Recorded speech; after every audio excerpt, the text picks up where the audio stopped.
এই হাসি বটের বাচ্চা বট, এই দেখ আমাদের দুই বন্ধুর একরকম ড্রেস আপ, আর আমরা দুই বন্ধু সবসময় একসাথে ইমোট দেই। ভাই রে ভাই, এইটা আমি কি দেখতেছি? কেমনে সম্ভব? একদম সেম ড্রেস আপ, একসাথে ইমোট, কেমনে কি?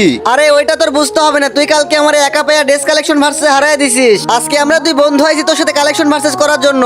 আজকে আমরা যেভাবে হোক তোকে হারাবোই। আজ একটা বিরাট ফাটাফাটি হইব। আজকে আমরা দুই বন্ধু করবো তোর সাথে ইমোট কালেকশন ভার্সেস। তো গাইস, তোমাদের কি মনে হয় আমি কি এই দুই বন্ধুকে ইমোট কালেকশন ভার্সেস হারাইতে পারবো? সেইটা দেখার আগে গাইস, আমি আমার কোনো ভিডিওতে মায়ের কসম দেই না। মায়ের কসম ছাড়াই সবাই ভিডিওতে লাইক করে চ্যানেলটাকে সাবস্ক্রাইব করে দাও। আর নিচে মেনশন করা ভিডিওতে 5টা মান্থলি গিভওয়ে আছে, সবাই গিয়ে দেখে আসো। হাসি বটের বাচ্চা বট, পারলে প্রথমে এই যে M10 ম্যাক্স ইমোটটা দেখা। আরে লল ভাই, M10 তো আমি হাতে নিয়েই দাঁড়ায় আছি। তোমরা কি ভাবছো এটা ম্যাক্স না? এই যে নাও। আচ্ছা ঠিক আছে, পারলে এই যে শটগান ম্যাক্স ইমোটটা দেখা। ভাই রে ভাই, এই শটগান ম্যাক্স ইমোট তো আমার কাছে নাই। এই যে ভাইয়া, এই নাও। কিরে তোর কাছে শটগান ম্যাক্সটাও আছে? আচ্ছা পারলে এবার এই যে একে ম্যাক্স ইমোটটা দেখা তো। আরে আমি হলাম কালেকশন ভার্সেস কিং, আর আমার কাছে ম্যাক্স ইমোট থাকবে না? এই যে নাও, তোমার একে ম্যাক্স ইমোটও আছে।